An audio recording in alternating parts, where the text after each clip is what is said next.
ಸಂತೋಷದ ವಿಚಾರ ಅಂದ್ರೆ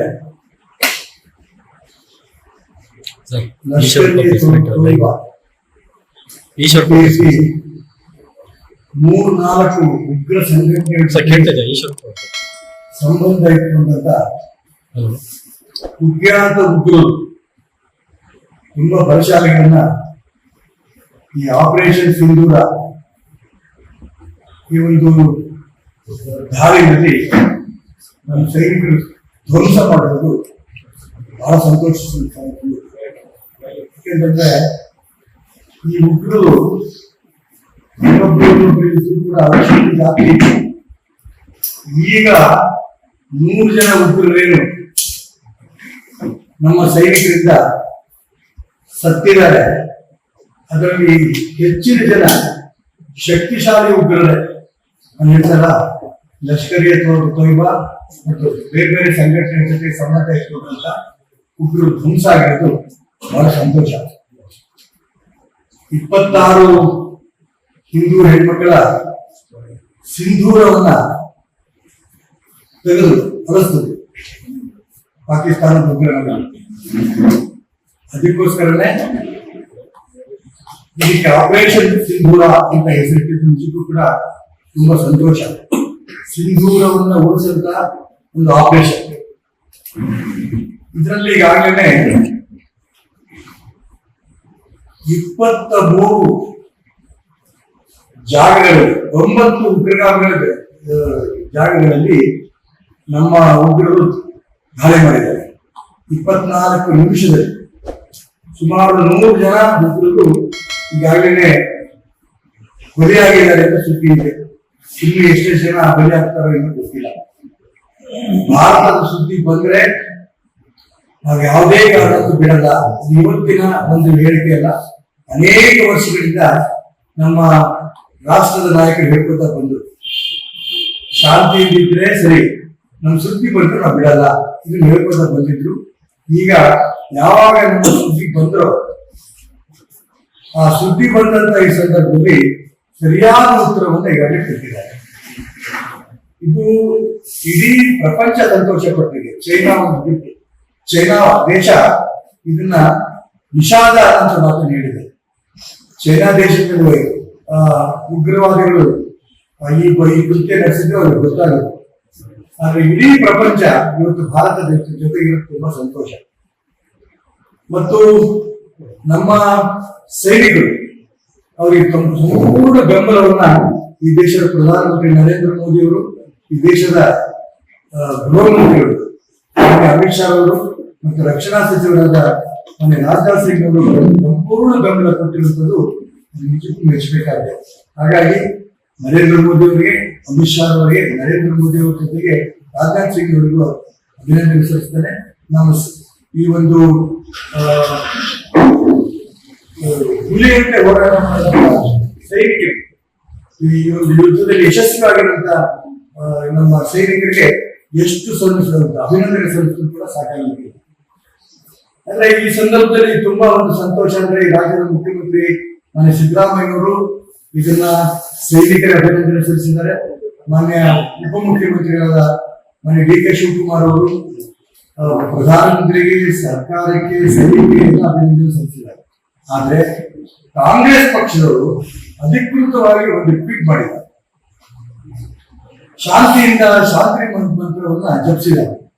ಅದಾದ ನಂತರ ಇಡೀ ದೇಶದಲ್ಲಿ ಅದಕ್ಕೆ ವಿರೋಧ ಬಂದ ನಂತರ ಆ ಟ್ವೀಟ್ ನ ಅಳಿಸಿದ್ದಾರೆ. ಮನಸ್ಥಿತಿಯನ್ನ ಕಾಂಗ್ರೆಸ್ಸಿಗರು ಇನ್ನೂ ಕೂಡ ಬದಲಾವಣೆ ಮಾಡ್ಕೋಬೇಕು. ಯಾಕಂದ್ರೆ ಇದು ಸಂಕಷ್ಟಕಾಲ, ಇಡೀ ದೇಶ ಒಟ್ಟಾಗಿರ್ಬೇಕು. ಇಂಥ ಸಂದರ್ಭದಲ್ಲಿ ಸಣ್ಣತನದ ರಾಜಕಾರಣ ಮಾಡೋದು ಯಾವ ಕಾರಣಕ್ಕೂ ಒಳ್ಳೆಯದಲ್ಲ.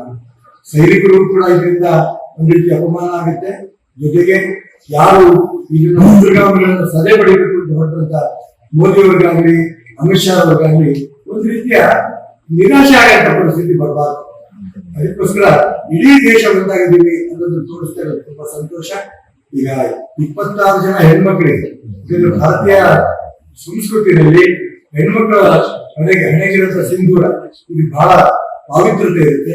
26 ಜನ ಹೆಣ್ಮಕ್ಳ ಸಿಂಧೂರವನ್ನ ಮಾಡಿದಂತ ಉಗ್ರಗಾಮಿಗಳನ್ನ ಈಗಾಗಲೇ ಸದೆ ಬಡಿದಿದ್ದಾರೆ ನಮ್ಮ ದೇಶದ ಸೈನಿಕರು. ಇನ್ನು ಇಲ್ಲಿ ಎಷ್ಟು ಸದೆ ಬಡಿತಾರೆ ಗೊತ್ತಿಲ್ಲ. ಇದನ್ನ ತುಂಬಾ ಸಂತೋಷದಿಂದ ಇದನ್ನ ಸ್ವಾಗತ ಮಾಡ್ತಾರೆ. ಈ ದಾಳಿಗೆ ಇಸ್ರೇಲ್ ಕೂಡ ಬೆಂಬಲ ವ್ಯಕ್ತಪಡಿಸಿದೆ. ಇಸ್ರೇಲ್ ಒಂದೇ ಅಲ್ಲ, ಇಡೀ ರಷ್ಯಾ, ಅಮೆರಿಕ, ಈ ಪ್ರಪಂಚದ 13 ರಾಷ್ಟ್ರಗಳು, ಸರಿಯಾದ ರಾಷ್ಟ್ರಗಳು ಈ ಬೆಂಬಲ ವ್ಯಕ್ತಪಡಿಸಿದ್ದಾರೆ.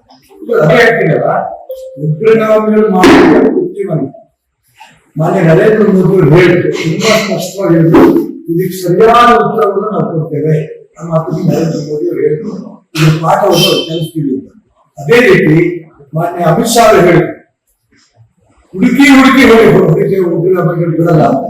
ಅಂದ್ರೆ ಬರೀ ಹೇಳಿದ್ದೆಲ್ಲ ಮಾಡಿ ತೋರಿಸಿದರೆ ಕೇಂದ್ರ ಸರ್ಕಾರಕ್ಕೆ ಅಭಿನಂದನೆ ಸಲ್ಲಿಸ್ತೇನೆ, ಸೈನಿಕರಿಗೂ ಅಭಿನಂದನೆ ಸಲ್ಲಿಸ್ತೇನೆ. ಉಗ್ರಗಾಮಿಗಳು ಇನ್ನು ಬಹಳ ವಿಶ್ವಾಸ ಆ ರೀತಿ ಸರಿಯಾದ ಉತ್ತರವನ್ನ ನಮ್ಮ ಸೈನಿಕರು ಕೊಟ್ಟಿದ್ದಾರೆ. ಆ ಸೈನಿಕರು ಕೂಡ ಅಭಿನಂದನೆ ಸಲ್ಲಿಸ್ತಾರೆ. 109 ಜನ 11 ಜನ ನಾಗರಿಕರಿಗೆ ಪಾಕಿಸ್ತಾನದ ಸೈನಿಕರು ಹೊಡೆದಿದ್ದಾರೆ. ನಾನು ಅದು ಗಮನಿಸಿದ್ದೆ, ಟಿವಿ ಬಂದೆ. ಇದನ್ನ ಪಾಕಿಸ್ತಾನದ ಸೈನಿಕರು ಅರ್ಥ ಮಾಡ್ಕೊಂಡು ಈ ನಮ್ಮ ಏನೂ ಗೊತ್ತಿಲ್ಲದೆ ಇರುವಂತ ನಾಗರಿಕರಿಗೆ ಕೊಲೆ ಮಾಡಿದ್ರೆ ಅದ್ರ ಪ್ರತಿಫಲವನ್ನು ಅನುಭವಿಸ್ಬೇಕು. ಎಲ್ಲಿ ಹೊಂದಿದ್ದಾರೆ ನಮ್ಮ ಸೈನಿಕರು? ಉಗ್ರಗಾಮಿಗಳು ಎಲ್ಲೆಲ್ಲಿದ್ದಾರೆ ಆ ಜಾಗವನ್ನ ಹುಡುಕಿ ಅದೇ ಜಾಗಕ್ಕೆ ಮಾತ್ರ ಹೊಂದಿದ್ದಾರೆ. ಇದು ಮಾನವೀಯತೆಯಿಂದ ನಡೆದಂತ ಕೃತ್ಯ, ಬೇರೆ ಕಡೆ ಹೊಂದಿಲ್ಲ. ಎಲ್ಲೆಲ್ಲಿ ಉಗ್ರಗಾಮಿಗಳು ಇದ್ದಾರೆ, ಉಗ್ರಗಾಮಿಗಳು ಇರಂತ ಜಾಗವನ್ನು ಹುಡುಕಿ ಅಲ್ಲೇನೆ ಹೊಡೆದಿರೋದ್ರಿಂದ 100 ಜನ ಉಗ್ರಗಾಮಿಗಳು ತೀರಿದ್ದಾರೆ. ಸಾಮಾನ್ಯ ಜನರು ಕೊಂಡ ದಿಕ್ಕಿನಲ್ಲಿ ಏನೂ ಪ್ರಯತ್ನವನ್ನ ನಮ್ಮ ದೇಶದ ಸೈನಿಕರು ಮಾಡಿಲ್ಲ. ಇದೊಂದು ವಿಶೇಷ ಅಭಿನಂದನೆ. ಏಕೆಂತಂದ್ರೆ ಆ ಮೈದಾನ ಏನು ಆಟದ ಮೈದಾನ ಇದೆ, ಆಟದ ಮೈದಾನದಲ್ಲೇ ನಮಗೆ ಪ್ರತಿಭಟನೆ ಮಾಡಕ್ಕೂ ಅವಕಾಶ ಕೊಡಬೇಕು ಅನ್ನೋಂಥ ಮಾತನ್ನ ಅವ್ರು ಕೇಳಿದ್ರು. ಆ ಮೈದಾನಕ್ಕೆ ಏನೇ ಇಟ್ಟಿದ್ರು ಅಂತಂದ್ರೆ ಜಿಲ್ಲಾ ಸುನ್ನಿ ಈದ್ಗಾ ಮೈದಾನ, ಇಲ್ಲಿ ನಮ್ಗೆ ಅವಕಾಶ ಕೊಡಬೇಕು ಅಂತ ಕೇಳಿದ್ರು. ಅದಕ್ಕೆ ಆದ್ರೆ ಅದು ಈದ್ಗಾ ಸುನ್ನಿ ಮೈದಾನ ಅಲ್ಲ, ಅದು ಈಗಾಗಲೇ ದಾಖಲೆಗಳು ನಾನು ಕೊಟ್ಟಿದ್ದೇನೆ. ಆ ಮೈದಾನ ಅನಧಿಕೃತವಾಗಿ ಖಾತೆ ಆಗಿರೋದಕ್ಕೋಸ್ಕರ ಅದನ್ನ ಕೊಟ್ಟಿಲ್ಲ. ನಾನು ಕಾರ್ಪೊರೇಷನ್ಗೆ ಈ ಸಂದರ್ಭದಲ್ಲಿ ಒತ್ತಾಯ ಮಾಡ್ತೇನೆ, ಒಂದು ಆ ಜಾಗವನ್ನು ತಕ್ಷಣ ಅದಕ್ಕೆ ಅದೇನು ನೀವೇ ಹಿಂದಿನ ಆಯುಕ್ತರನ್ನೇ ಜಿಲ್ಲಾ ಅಧಿಕಾರಿಗಳಿಗೆ ಬರೆದಂತ ಪತ್ರದಲ್ಲಿ ಅದು ನೀತಿ ಬಾಹಿರ, ಕಾನೂನು ಬಾಹಿರವಾಗಿ ಆಗಿರುವಂತ ಖಾತೆ ಅಂತ ಹೇಳಿದ್ರಿಂದ ಅದನ್ನು ತಕ್ಷಣ ರದ್ದು ಮಾಡಿ ಆ ಜಾಗವನ್ನ ಅವರು ಕಾರ್ಪೊರೇಷನ್ ತಗೋಬೇಕು. ಇದು ಮೊದಲನೇ. ಎರಡನೇದು, ಅವತ್ತು ನಡೆದಂತ ಪ್ರತಿಭಟನಾ ಮೆರವಣಿಗೆ ಏನು ಹಾಸ್ಟೆಲ್ ಇಲ್ಲ, ವೀರಭದ್ರೇಶ್ವರ ಹಾಸ್ಟೆಲಿಂದ ಒಂದು ಮೆರವಣಿಗೆ ಜಿಲ್ಲಾಧಿಕಾರಿಗಳ ಕಚೇರಿ ಬಂದಿದ್ದಾರೆ ಮತ್ತು ಆ ಮೈದಾನ ಬಿಟ್ಟು ಅಲ್ಲೇನು ಸಭೆ ಮಾಡಿದ್ದಾರೆ. ಇದೆಲ್ಲವೂ ಕೂಡ ಪರ್ಮಿಷನ್ ಇಲ್ಲದೆ ನಡೆಸಿದಂತ ಸಭೆ ಮತ್ತು ಪರ್ಮಿಷನ್ ಇಲ್ಲದೆ ಮೆರವಣಿಗೆ. ಯಾರು ಪರ್ಮಿಷನ್ ಇಲ್ಲದೆ ಮೆರವಣಿಗೆ ನೇತೃತ್ವ ವಹಿಸಿದ್ದಾರೆ, ಆ ನೇತೃತ್ವ ವಹಿಸಿದಂತ ಮುಸಲ್ಮಾನರನ್ನ ತಕ್ಷಣ ಅವ್ರ ಮೇಲೆ FIR ಹಾಕಿ ಅವ್ರನ್ನ ಅರೆಸ್ಟ್ ಮಾಡಬೇಕು ಅನ್ನೋಂಥ ಒತ್ತಾಯವನ್ನು ನಾವು ಈ ಸಂದರ್ಭದಲ್ಲಿ ಜಿಲ್ಲಾಧಿಕಾರಿಗಳು, ಜಿಲ್ಲಾ ರಕ್ಷಣಾಧಿಕಾರಿಗಳು ಮಾಡಕ್ಕೆ ಇಷ್ಟಪಡ್ತಾರೆ. ಶಿವಮೊಗ್ಗ ನಗರ ಶಾಂತವಾಗಿರೋದಕ್ಕೆ ಅವಕಾಶ ಮಾಡಬೇಕು ಅನ್ನೋಂಥ ಒತ್ತಾಯವನ್ನು ಈ ಸಂದರ್ಭದಲ್ಲಿ ಮಾಡ್ತೀವಿ. ಯಾವುದೇ ಕಾರಣಕ್ಕೂ ಹಿಂದೂಗಳು ಸುಮ್ಮನೆ ಗಲಾಟೆ ಮಾಡಲ್ಲ. ಆ ಜಾಗವನ್ನು ಇದ್ದಕ್ಕಿದ್ದಂಗೆನೆ ಆ ಮೈದಾನಕ್ಕೆ ಬೇಲಿ ಹಾಕಿ, ಅದು ಕೂಡ ರೈಲ್ವೆ ಇಲಾಖೆ ಹರಿತದ್ದು ಬೇಲಿ ಹಾಕಿದ್ದು ಅಕ್ಷಮ್ಯ ಅಪರಾಧ. ಅದಕ್ಕೋಸ್ಕರ ಅದು ವಿರುದ್ಧ ತೀರ್ಪಿದ್ದು ದಾಖಲೆ ಸಹಿತ ನಾವು ಕೊಟ್ಟಿದ್ದೇವೆ. ಇದನ್ನ ನಾನು ಜಾಗ ಕೊಡದೇ ಇರೋದಕ್ಕೆ ನಾನು ಅದಕ್ಕೋಸ್ಕರ ಆ ಮೈದಾನಕ್ಕೆ ಜಾಗದಲ್ಲಿ ಒಂದು ಸಭೆ ಮಾಡಕ್ಕೆ ಅವಕಾಶ ಕೊಡದೇ ಇರೋದಕ್ಕೋಸ್ಕರ ಜಿಲ್ಲಾಧಿಕಾರಿಗಳಿಗೆ, ರಕ್ಷಣಾಧಿಕಾರಿಗಳಿಗೆ ನಾನು ಅಭಿನಂದನೆ ಸಲ್ಲಿಸ್ತಾ, ಇನ್ನು ಮುಂದೆ ಶಿವಮೊಗ್ಗ ನಗರದಲ್ಲಿ ಸಂಪೂರ್ಣ ಶಾಂತಿ ನೆಲೆಸುವ ನಿಟ್ಟಿನಲ್ಲಿ ಮುಸಲ್ಮಾನರು ಎಲ್ಲ ವಿಚಾರದಲ್ಲೂ ಕೂಡ ಸಹಕಾರ ಕೊಡಬೇಕು ಅಂತ ಒತ್ತಾಯವನ್ನು